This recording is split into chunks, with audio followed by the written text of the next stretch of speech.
Everyone, welcome back to my channel. ఈరోజు మీ అందరి కోసం శశివదనే మూవీ రివ్యూ తీసుకొచ్చాను. అండ్ రేటింగ్ ఎలా ఉందో ఇప్పుడు మీకు ఎక్స్ప్లెయిన్ చేస్తున్నాను. ప్లీజ్ ఎండింగ్ వరకు చూడండి. నటులు రక్షిత్, అట్లూరి, కోమలి ప్రసాద్, శ్రీమాన్ తదితరులు. దర్శకత్వం సాయి మోహన్ ఉబ్బాన, నిర్మాత అహితేజ బెల్లంకొండ, సమర్పణ Gowri Naidu, executive producer Sripal Choleti, music Sharavan Vasudevan, background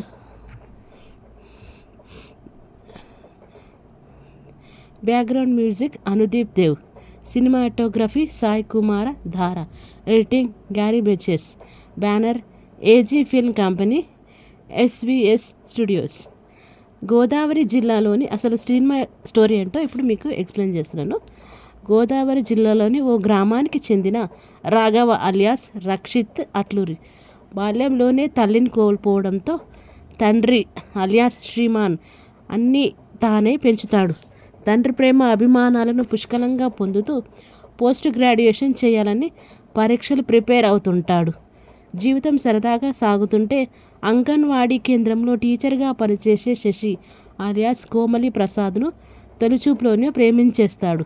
Shashi కూడా రాఘవను అంతే మొత్తంలో ప్రేమిస్తుంది. కానీ శశి ప్రేమకు చెడు అలవాట్లు, స్త్రీలోలుడైన బావ అడ్డుగా మారతాడు. తాను ఇష్టంగా ప్రేమించే రాఘవ ఊహించని విధంగా జైలు పాలు అవుతాడు. శశితో రాఘవ లవ్ ట్రాక్ ఎలా సాగింది అంటే, రాఘవను శశి బావకు మధ్య ఉన్న గొడవ ఏంటి, శశితో ప్రేమ వ్యవహారంలో ఆమె బావ ఎలా అడ్డు తగిలాడు, జీవితంలో అన్నీ తానైన తండ్రిని రాఘవ ఎలా కోల్పోయాడు, తండ్రి హత్య తర్వాత రాఘవ ఎందుకు జైలుకు వెళ్లాల్సి వచ్చింది, చివరకు రాఘవ శశి ప్రేమ గెలిచిందా, శశి రాఘవ పెళ్లి జరిగిందా, ఇలాంటి సింపుల్ ప్రశ్నలతో సాగే ప్రేమ కథనే శశివదనే.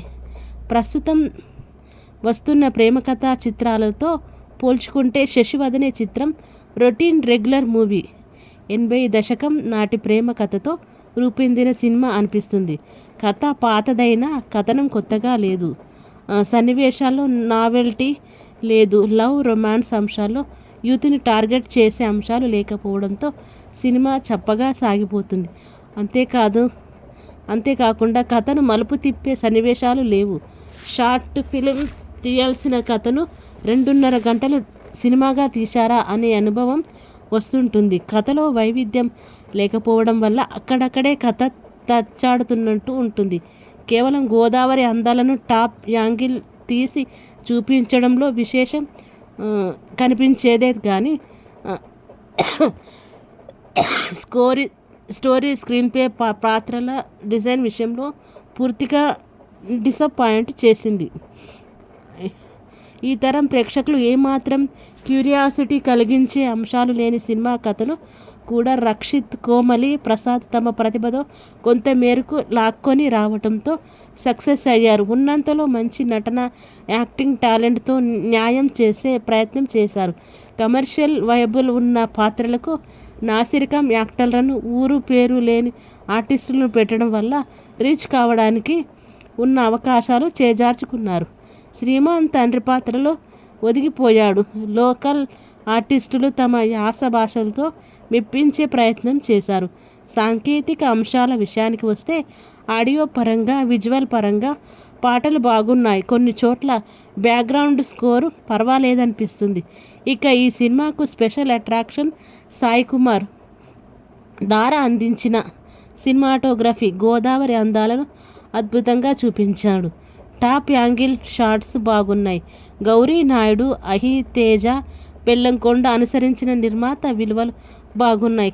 కథనాలు ఎంపికపై జాగ్రత్త పడి ఉంటే టెక్నికల్ అంశాల బలంతో మంచి ప్రేమ కథా చిత్రంగా మారి ఉండేదని అనిపిస్తుంది. ఇదండి శశివదనే మూవీకి సంబంధించిన అప్డేట్. ఇంకా మరీ అప్డేట్స్తో మళ్ళీ ముందుకు వస్తూ ఉంటాను. Thank you so much. నా వీడియోస్ కనుక నచ్చినట్టయితే లైక్ చేయండి, సబ్స్క్రైబ్ మాత్రం చేయకుండా మానకండి. అట్లాగే హైప్ ఇవ్వండి, ఎందుకంటే మీరు హైప్ ఇస్తే నా వీడియో ఇంకా చాలా మందికి రీచ్ అవ్వాలని నేను కోరుకుంటున్నాను. Thank you so much everyone. Actually నాకు హెల్త్ బాగాలేదు, అయినా నేను మూవీకి రివ్యూస్ ఇవ్వాలన్న ఒక క్యూరియాసిటీతోనే ఇస్తున్నాను. ఏమనుకోకండి, నా వాయిస్ సరిగా బాగోలేదు.